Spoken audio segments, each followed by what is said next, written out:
My name is Mary Conquest. I'm your host for Safety Labs, the podcast where we explore the human side of safety to support safety professionals. We move past regulations and reportables to talk about the core skills of safety leadership: empathy, influence, trust, rapport. In other words, the soft skills that help you do the hard stuff. This podcast is created by Safety Products Global, the world's leading manufacturer of safety knives. Through our trusted brands, Clever, Slice, and PHC, we empower companies to prevent injuries by providing safer cutting tools for every material and application. Hi there. Welcome to Safety Labs. There's a growing discussion of cognitive and neurological differences in our population. We've heard terms like neurotypical and neurodiverse. In fact, it's unlikely that you don't know anyone with some form of neurodiversity. And while the education system has recognized this for quite a few years, there's relatively little discussion about neurodiversity in the workplace. Today's guest is here to talk about just that and how neurodiversity fits into any modern discussion of occupational health and safety. Sarah Ischer, CIH, CSP, is the Senior Director of Expertise at the What Works Institute. She's worked across industries, advancing worker well-being through innovative, evidence-based safety strategies. Sarah led the MSD Solutions Lab at the NSC and worked as an industrial hygienist, overseeing programs in ventilation, TSCA compliance, and more. She shaped national initiatives on musculoskeletal disorder prevention, emerging technologies, and risk reduction. Sarah holds a Lean Six Sigma Green Belt and a Master's in Occupational and Environmental Health. She's active in the American Industrial Hygiene Association and an appointed representative to the National Advisory Committee on Occupational Safety and Health. Sarah joins us from Illinois. Welcome. Hi, how are you? Good. I'm excited by this topic, so let's dive in. Actually, before we dive in, last time we spoke, I found out that you had an interesting path into the safety profession. So I was wondering if you could tell that story a little bit. Yeah, I kind of happened into it. So I'll say my first job out of college, I was working as a production chemist, working as swing shifts on a weekend, and I was actually hurt on the job. A chemical release occurred, and I was caught in the middle of it, and that really had a lasting impact on myself and my family, really. And it definitely changed my trajectory. So I had planned to kind of stay in that field or do something with biology, chemistry, that sort of thing. But after that happened, it really kind of made me change, my outlook on what I wanted to do and how I wanted to help people. At that moment, I realized I didn't want anyone else to feel like I did, feel helpless, not taken care of at work, that the system had failed me. Through that process, I was getting questions like, what did you do wrong? Why did you let this happen? Instead of flipping it and asking, how did the system fail Sarah? What could we have done as an organization to support her? Right? So that's kind of how I began my career as a health and safety professional. I applied to graduate school at Iowa, and I went there for my master's in industrial hygiene.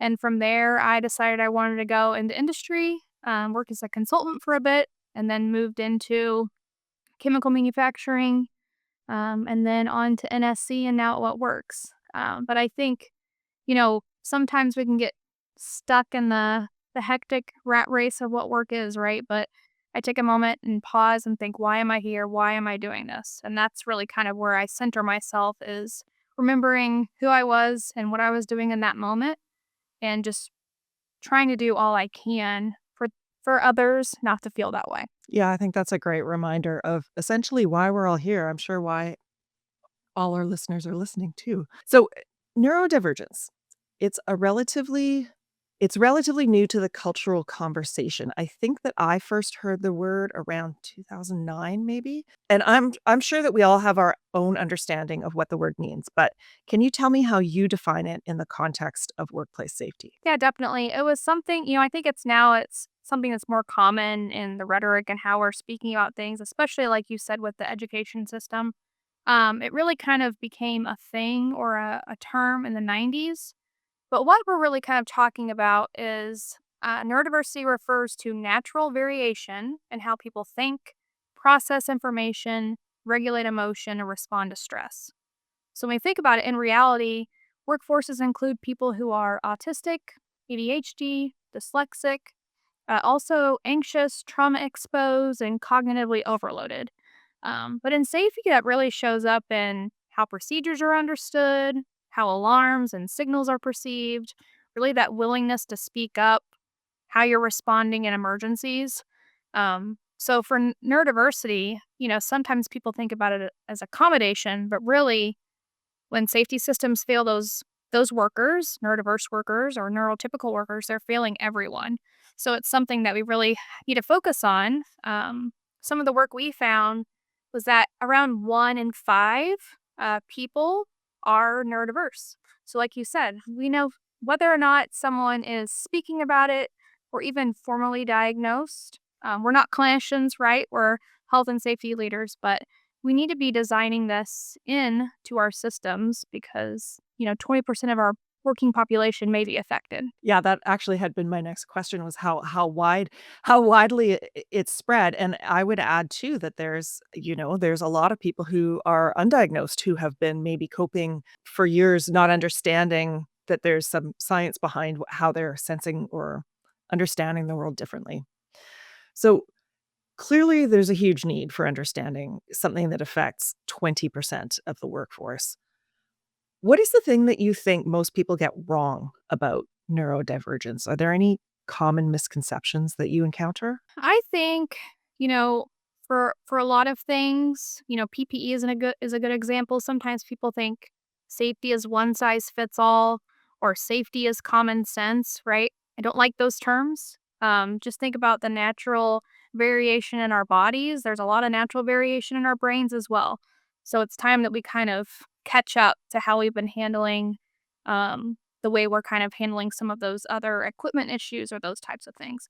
I think people are kind of getting that wrong, thinking that, oh, everyone just comes to work and they can read the same 30-page manual and understand it, right? Compliance or adoption of something doesn't necessarily mean understanding.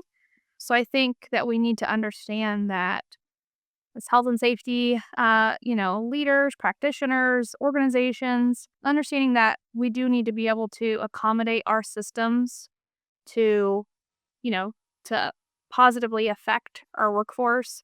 But the first thing you can do is just kind of leave those terms in the background and move forward with understanding that we have to accommodate. We need to allow for natural variation. Things aren't one size fits all. People don't learn all at the same pace or the same way. So I think that's a great starting point. Yeah, I was gonna say you don't have to become an expert in any particular neurodivergence pattern. You don't need to, read up on what is specific to autism, for example. But yeah, it's more that there is as much diversity in the way we perceive and think and react as there is in, like, the shapes of our ears. Right, exactly. Yeah, the shapes of our bodies for PPE, so things like that.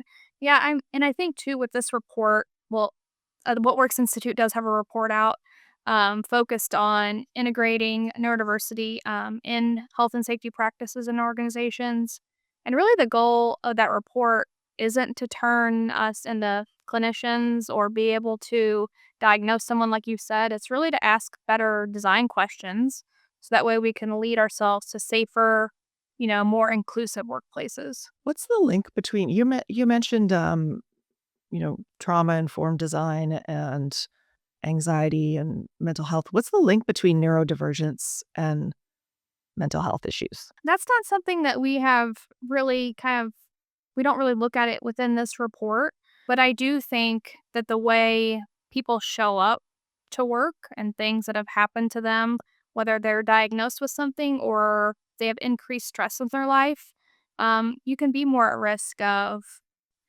not remembering something or having too much going on in your brain, right? Too many open tabs.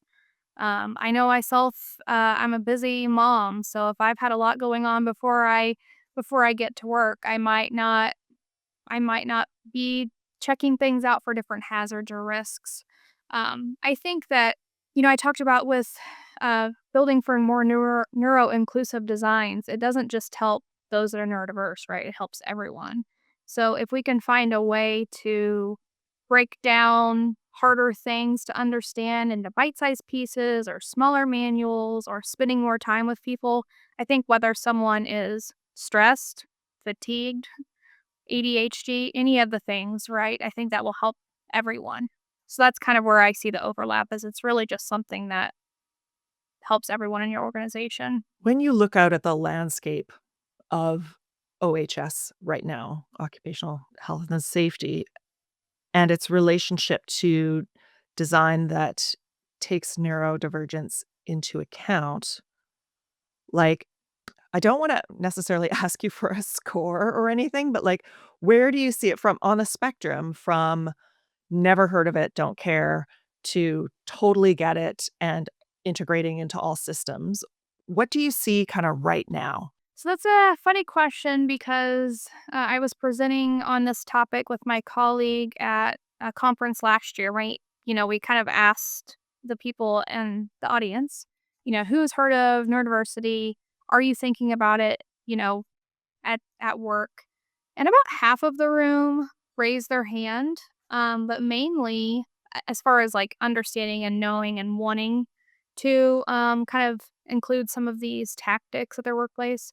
About half of them raised their hand, but it was more from um, a personal perspective. So with this topic, especially, we see people coming to us that are parents, or their sibling, or someone that they know personally, is neurodiverse, and they see it from that perspective, like, hey, I'm interested in it.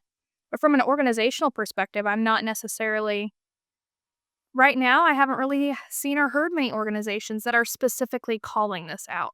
They may be doing things from different types of trainings or how they're doing incident investigations, but I don't really think people are actually coining it as taking it into consideration for neurodiverse purposes. If I may, let's discuss a couple of industries and maybe specific challenges that those industries might pose for neurodiverse workers. So, construction, for example, how might that be like there are ways in which all workplaces are probably challenging, but specific to that industry, what do you see? Yeah, so something like construction where, your daily jobs and tasks are changing every day. It's really hard to kind of build in that stepwise, yes, I know what I'm doing as soon as I show up. Also, it's a lot of transfer of knowledge from one person to another just by they've been doing it for 20 years. So now they're teaching the new person, right? So there may not be a quick hit, yes, no, this is how I should do things safely guide like you would at a piece of equipment in manufacturing, right? It's also very loud. There can be, you know, there can be a lot of different noises happening. You may have a communication barrier because it is loud and there are different alarms and you're also wearing your PPE. There's a lot of outward, things happening to that person that may be affecting them different.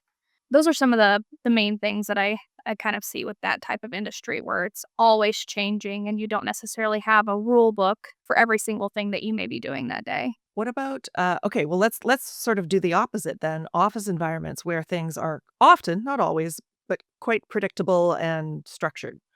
What what other challenges might there be there? For that type of situation, everyone learns differently, and some people like to have that type of being able to talk to people whenever they want to or not being able to. And sometimes with office situations, especially with maybe working from home, depending on how that person learns or cooperates or, communicates with someone, there might be challenges there.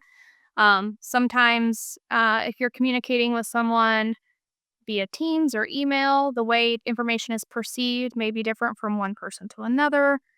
Those are some of the kind of the quick hit things I'm thinking of. But I'm sure with every job, there's a lot of different characteristics that we have to take into consideration. One thing that occurs to me, and this is just something I've heard, eye contact is there are some cultural things where there's an expectation of eye contact during discussion. And I've heard high functioning people with autism say, I can listen to you or I can look at you.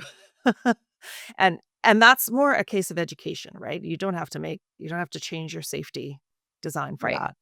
Exactly. I think with that, eye contact and how you're responding, I think we're really dealing with a lot of, norms in society. Like you said, just because someone's not looking directly at you doesn't mean they're telling the truth or doesn't mean they're communicating how they feel. And I think that that's something that comes up during incident investigations because sometimes people can mask and provide a response that they think the other person wants to see or hear.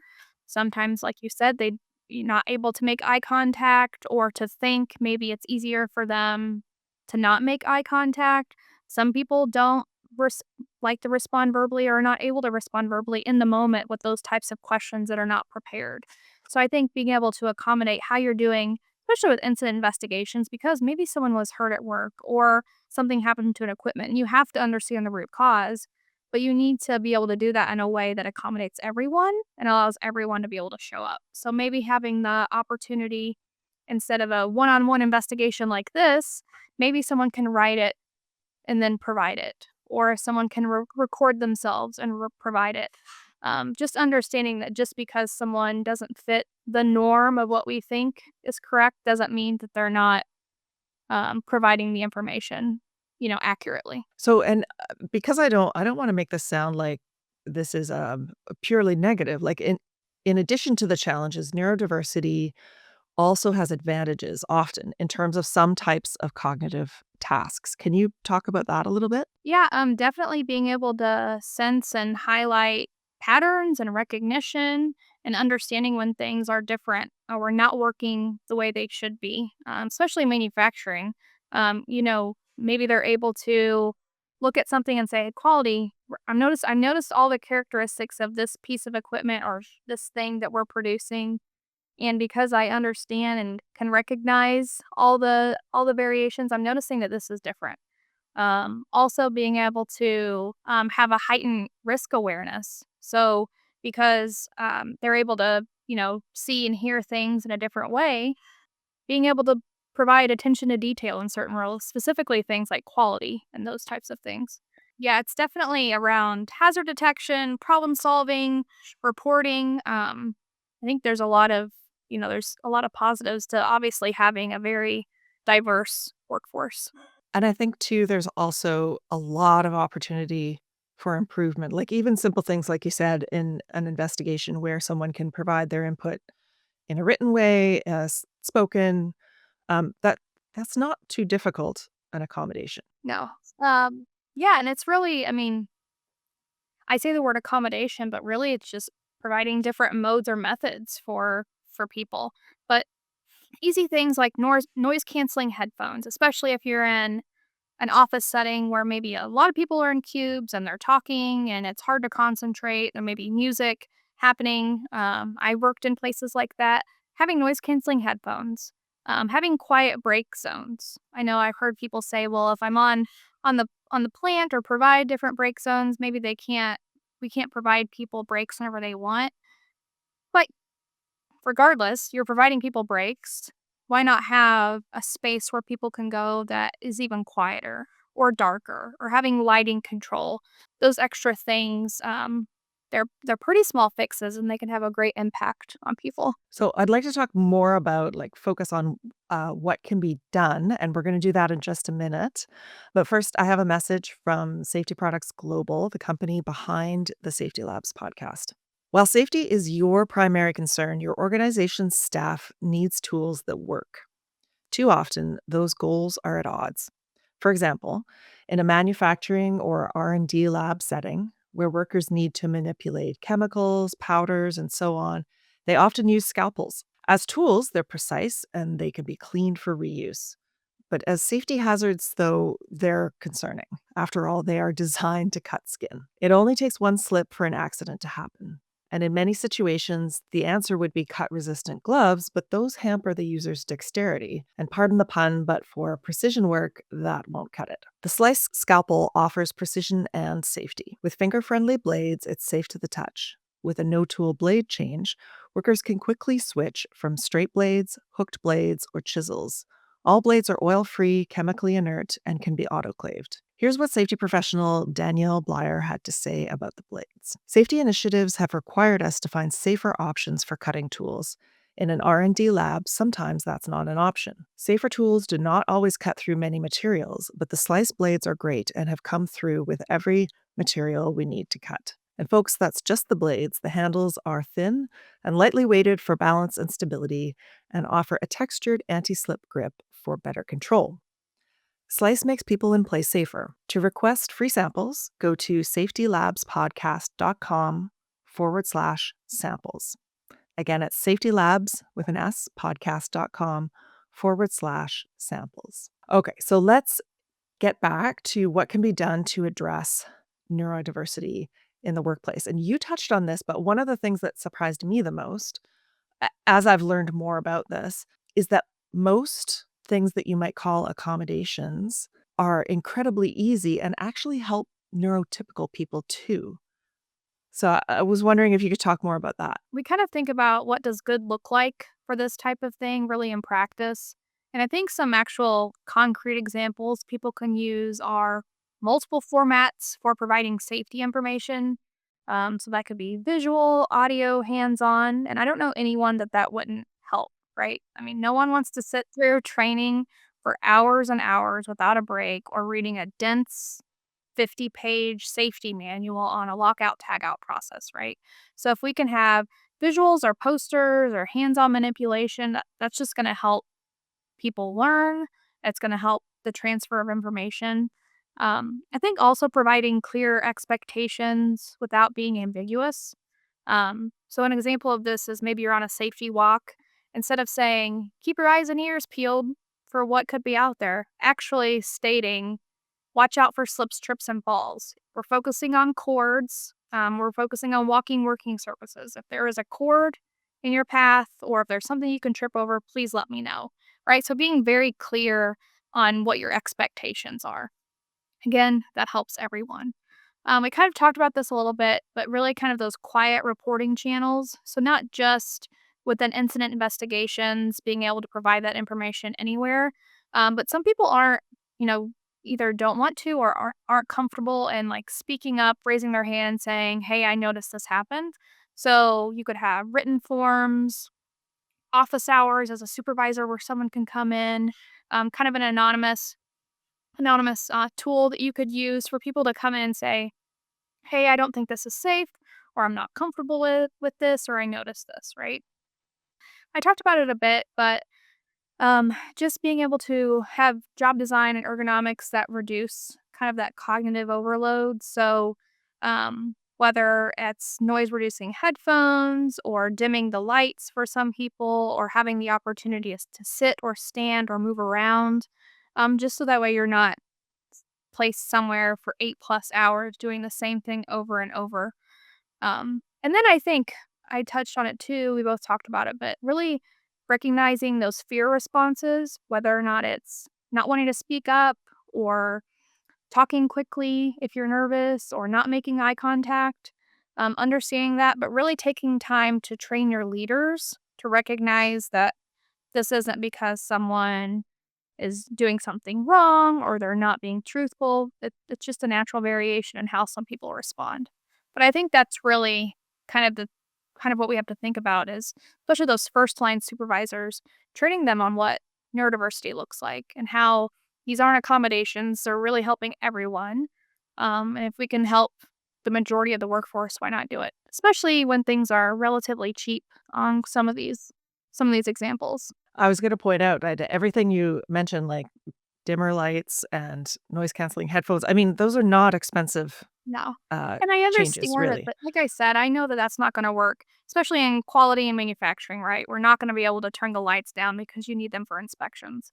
But if you're able to give people opportunities to take breaks or be able to adjust that in certain pods or quiet zones, every little bit helps. And I think also the framing too, when you're approaching leadership or, whoever might approve these changes, instead of calling it accommodation, calling it better work design, because I think that's maybe a little bit more accurate, right? Right, exactly. Creating a system that is working for people instead of failing them.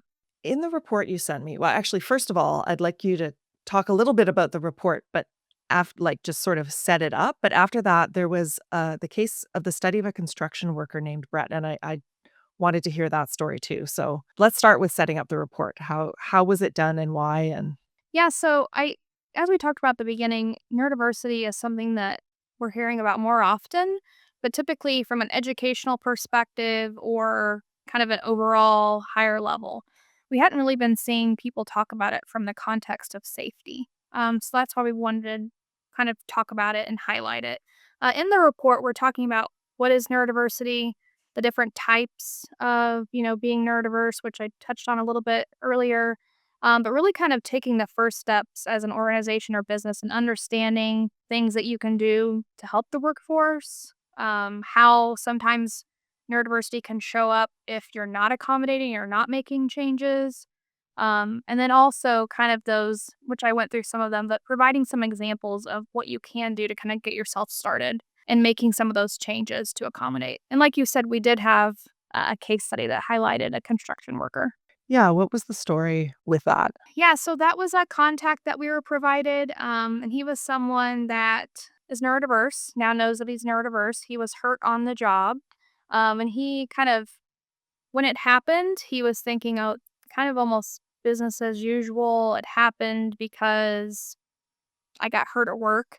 But taking a step back, didn't really necessarily think about, well, I am neurodiverse. I'm showing up to work differently than other people are. The system, this whole EHS system isn't designed for different types of people. So, working in construction, stress and long working hours and cognitive overload and all these different things, um, you know, that wasn't taken into consideration during his investigation or his training or any, those types of things.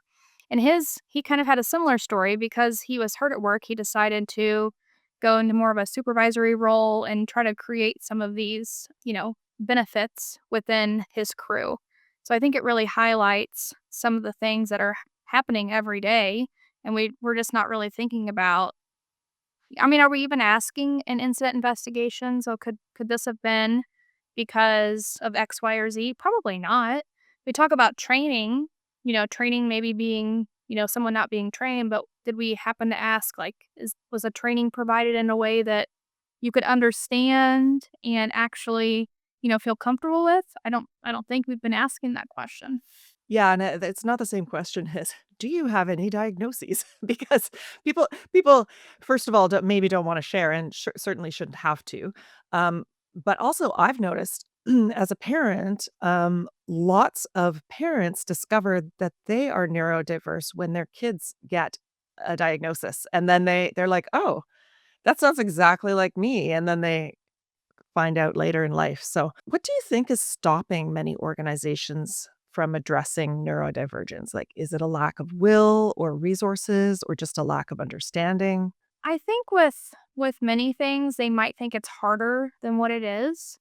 They might think, or maybe as health and safety people, maybe they see it as something that medical personnel or HR should be handling. It may be something that people don't necessarily know who to go to.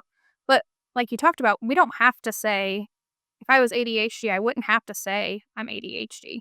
I could say I'm having trouble understanding this training.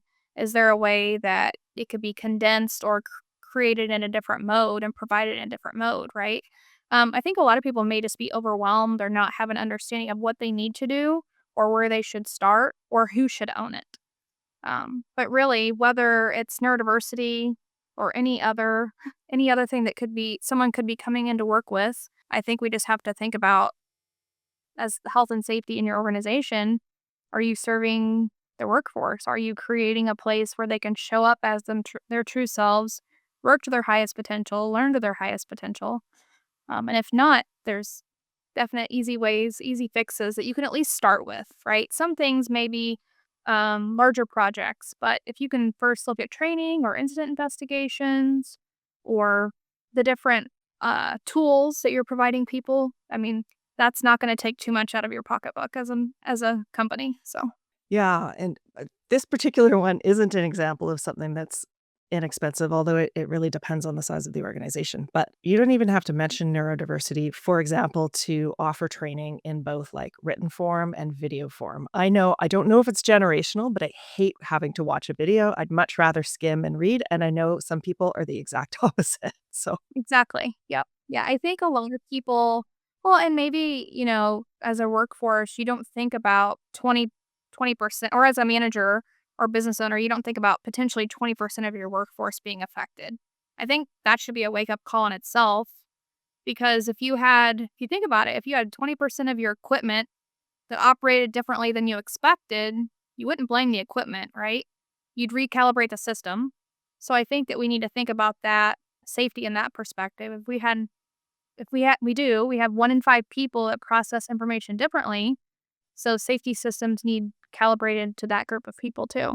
for listeners, for safety professionals listening who want to start understanding a little bit more about neurodivergence, about the accommodations that may be helpful in the workplace, what would you recommend as a first tangible step? I think as a first step, definitely download our paper. We're able to get it on the website through whatworksinstitute.com, and really kind of taking a step back after reading that, taking a step back and thinking, how am I providing training?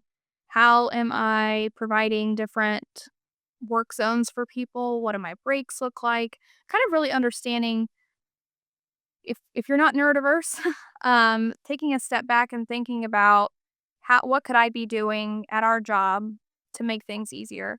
And if you're able to talk to a diverse group of people, say your EHS, engagement team or something like that, more than likely at least one person in that group is going to be affected or be neurodiverse or know someone that is, right? So asking questions, I think I think staying curious and asking questions is the first thing.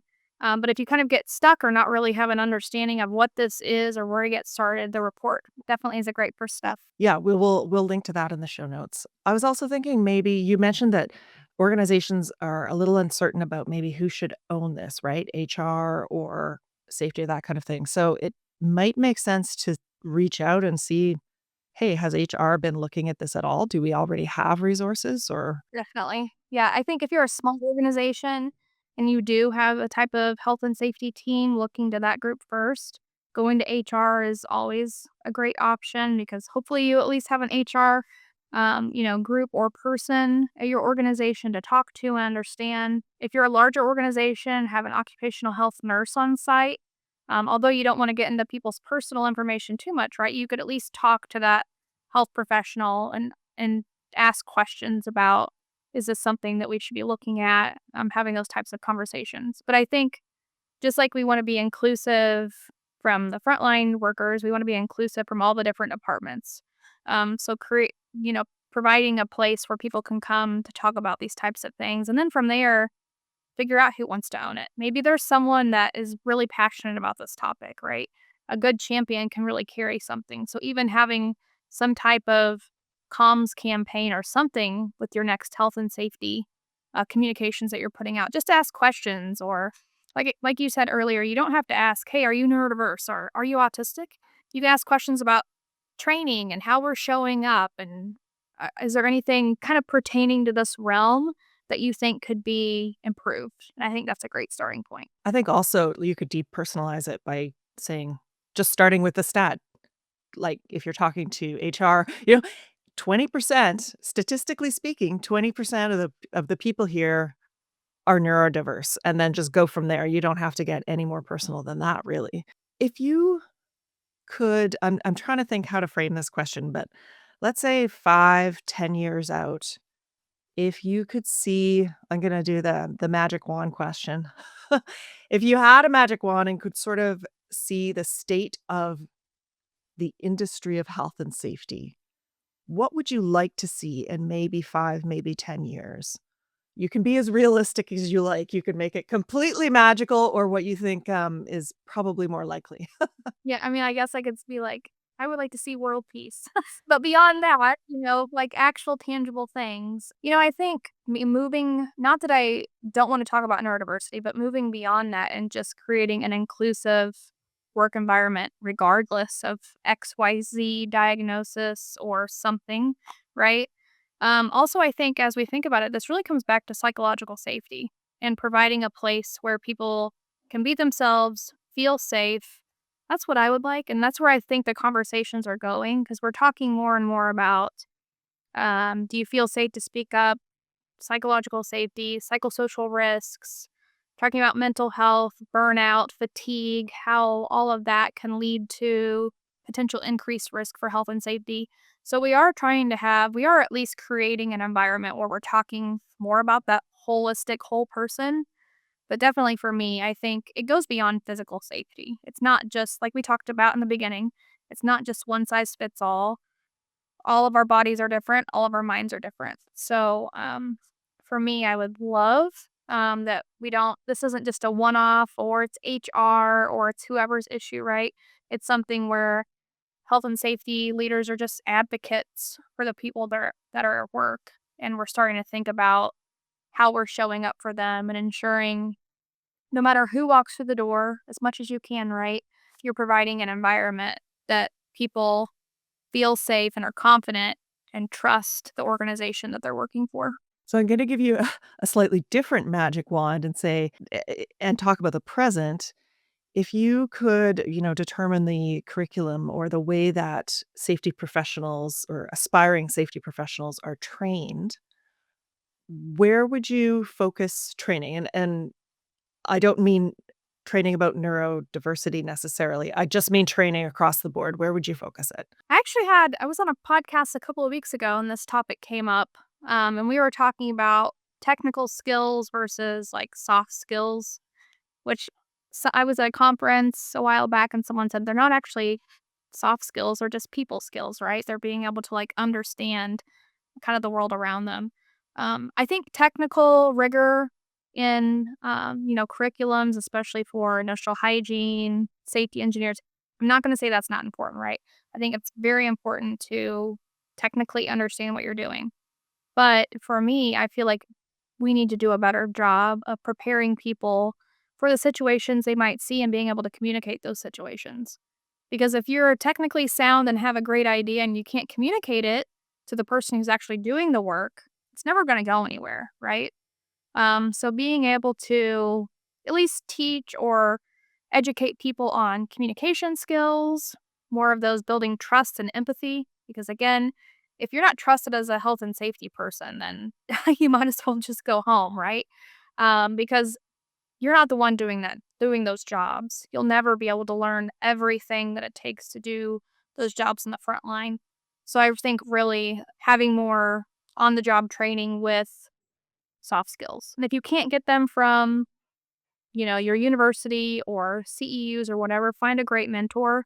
I think that's, find someone that has been in that job or the job that you want to be in and helping understand what got them there and working on your communication skills and being able to build trust with others. I think, and from the other side, if you are a mentor, if someone's seeking out your mentorship, maybe, again, of course, the technical skills, we're not Yeah.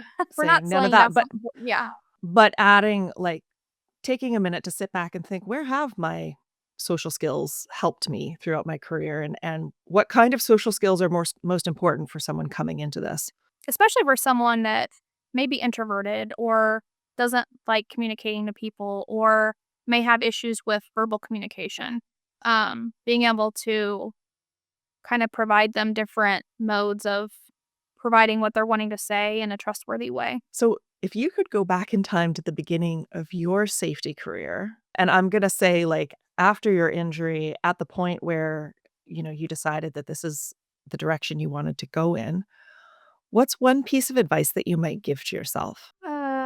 Give myself a little bit more grace than I did. I think when I first was on the job as an industrial hygienist, I really felt like all the pressure was on me to make sure every single person goes home safely, which it was. It was my job, but it was everyone's job, right? So not putting so much pressure on myself. And I think a lot of health and safety people have probably felt that, right? At one point or another in their career, they feel like it all comes down to them. But I think that's what I would have done, is thought about how it takes a team, it takes a village, right? So building up the team, and that it doesn't just come back on you, it's everyone's responsibility to take care of each other. How can our listeners learn more about the topics in our discussion today? So you've mentioned the report. We'll link to that. But are there other resources that have helped you understand, whether that's, books, organizations, anything like that? Yeah, so I think really going to conferences that are on these topics, there's a lot of great free literature or webinars that are out there. I think if, regardless of the type of safety person you are or health and safety person you are, if you go to a conference, there's at least, probably one session on this type of thing, or say XYZ topic, looking at that kind of to guide you. For me, I think it's the network that is around me, and being able to, I'm right here, but someone else is across the world and is probably dealing with the same type of issue or same types of topics, right? And that's something that What Works Institute, which I work for, we really kind of think of ourselves as this EHS think tank. So we are a membership organization, but we're really trying to bring people together to talk about similar topics. So whether it's neurodiversity or metrics or being human-centered and people-centered, really kind of having those conversations. And that's where I really learn the most. Like, you can learn a lot from books and reports and papers, but being able to actually talk to people about these types of things and what's worked for them and what hasn't worked for them, that's what's really helped me. Yeah, a book can't give you an immediate answer to your Right. it's not Yeah. a conversation, right? Yeah, exactly. So the What Works Institute is one of your answers, but is there anywhere else that our listeners can find you on the web? Yeah, you can reach out on LinkedIn, find me there. We can connect and talk to each other about this topic or other health and safety topics. Also, beyond our website with What Works, also follow our LinkedIn page, highlighting what our members are doing and what the different opportunities are to meet with each other. Yep. So I'd be happy to connect with anyone on this topic or other health and safety topics. And this is international, right? Correct. Yep. Yeah. Yeah. Well, that is our show for today. Thanks so much for joining me, Sarah. Yeah. Thank you so much, Mary. Thank you to our listeners. Please come join the conversation on LinkedIn by searching for Safety Labs by SPG. Let us know what you think about any of the topics that we covered here today. I'd like to thank the Safety Labs team for facilitating these great discussions. Bye for now. This podcast is created by Safety Products Global, the world's leading manufacturer of safety knives. Through our trusted brands, Clever, Slice, and PHC, we empower companies to prevent injuries by providing safer cutting tools for every material and application. Until next time, stay safe.